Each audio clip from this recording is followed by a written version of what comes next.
Sparks could fly when trade negotiators for U.S.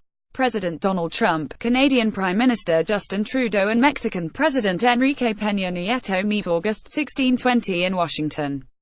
Their task began renegotiating the North American Free Trade Agreement. At 23 years old, NAFTA is long in the tooth but also responsible for tripling U.S. trade with Canada and Mexico to $1.2 trillion of goods and services last year, from about $350 billion in 1993. The good news for free trade is Trump has largely stopped talking about ripping up NAFTA and slapping tariffs on Mexico and Canada. Each leader has a list of must-haves and wish-fors, some of which could be deal-breakers for the other two. Here are some of the major sticking points. 1. The big prize for Trump to U.S.'s small goods and services trade surplus with Mexico before NAFTA turned into a deficit of $63 billion last year, which Trump says is evidence that NAFTA has been a bad deal for the U.S. seeking a big win after recent setbacks on healthcare and immigration. Trump wants the NAFTA talks to deliver the prize he most desires, a lower trade deficit with Mexico. When it comes to Canada, Trump has said he can live with tweaks, probably because the U.S. had a $7.7 billion surplus with Canada last year and dozens of U.S. states count their northern neighbor as their biggest export market. Read more why Trump should end via trade gaps. Read more how Trump's wall makes NAFTA talks even thornier. 2. Settling disputes. When NAFTA was first negotiated, Canada pushed the U.S. to create special panels to settle disputes over duties and tariffs, fearing that U.S. courts would favor American companies. The stakes over what's known as Chapter 19 panels, named for the section of NAFTA that created them, are high, with the U.S. saying they should be discarded and Trudeau saying they're essential. Canada has used the panels to fight duties on exports of softwood lumber to the U.S. Mexico's Economy Minister, Ildefonso Guajardo, says Chapter 19 doesn't undercut U.S. sovereignty and that some dispute settlement clause must remain. Read more why the U.S. and Canada are fighting about lumber. 3. Who really made that? What makes a car or a can of paint a North American product? NAFTA's rules of origin lay out the percentages of components in a product that must be from one of the three nations to qualify for tariff exemptions. The U.S. wants higher percentages. Automakers are resisting, arguing that it would add red tape and increase costs, and ultimately leave integrated North American factories vulnerable to cheaper cars from Europe and Asia. Mexico says that, while it isn't opposed to reviewing rules of origin in some industries, in other areas tightening them would be shooting ourselves in the foot. For the record, a car needs 62.5% of the vehicle's value to qualify and a can of paint needs at least 50%. 4. Autos. Another Trump sore point. Mexico has emerged as an automaking powerhouse within NAFTA, sending an average of $4.3 billion of parts and $2.6 billion of finished vehicles a month to the U.S. over the last 5 years. Most new auto factories in North America have gone to Mexico, a sore point for the U.S. and Canada.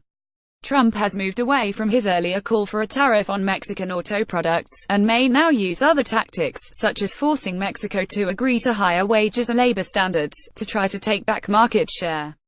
Read more. NAFTA renegotiations may spotlight auto sector. 5. Buy American. U.S. governments have long advanced policies to shield public works projects from foreign bidders, which can result in countries retaliating by blocking U.S. corporations, such as General Electric Co., from winning foreign business.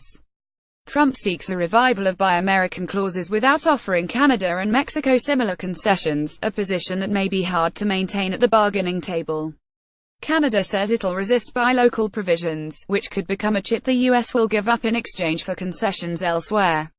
Read more why Trump's Buy America order might not sell. 6. Welcome to the digital age. NAFTA was written before most people owned mobile phones.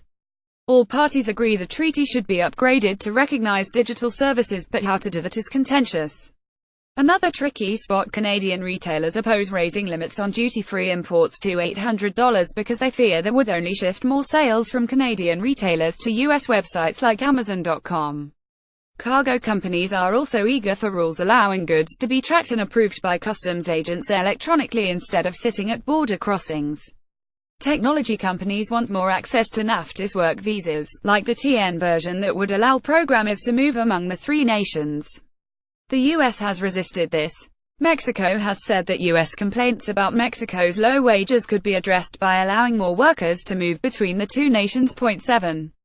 If not Paris, Trump refuses to abide by the Paris Climate Change Agreement and has weakened domestic environmental rules, yet he wants NAFTA's existing side deals setting environmental and labor standards brought into the main text to make them easier to enforce. The Trans-Pacific Partnership, which President Barack Obama completed but Trump repudiated before Congress could vote on it, would similarly have brought NAFTA's environmental and labor rules into the regular text. Trudeau especially wants efforts to reduce carbon emissions added to the deal. Since HES staked his reputation at home as a Green leader, Trudeau won't wish to be seen as caving to Trump on the issue. Read more what comes of the Paris Climate Accord without the US. Read more how countries cut carbon by putting a price on it. 8. Currency wildcard. The US has asked for a chapter on currency manipulation. It may get more than it bargained for. One country's sensible monetary policy can be another country's idea of currency manipulation. During the global banking crisis, for example, the U.S. Federal Reserve's loose monetary policy weakened the greenback and led to manipulation accusations by other countries whose currencies strengthened and exports declined. The referenced shelf quicktake explainers on Canada's booming economy and changing global attitudes toward free trade deals. Quicktake QAs on spats between the U.S. and Canada over dairy and softwood lumber, and between the U.S. and Mexico over a border wall. Wilson Center researchers map out how to reshape NAFTA. A profile of the U.S. Trade Representative, Robert Lighthizer. A Bloomberg Profits column on the stakes for Mexico in the trade talks. A Bloomberg View editorial says NAFTA hasn't been such a bad deal for the U.S., with assistance by Andrew Mayada.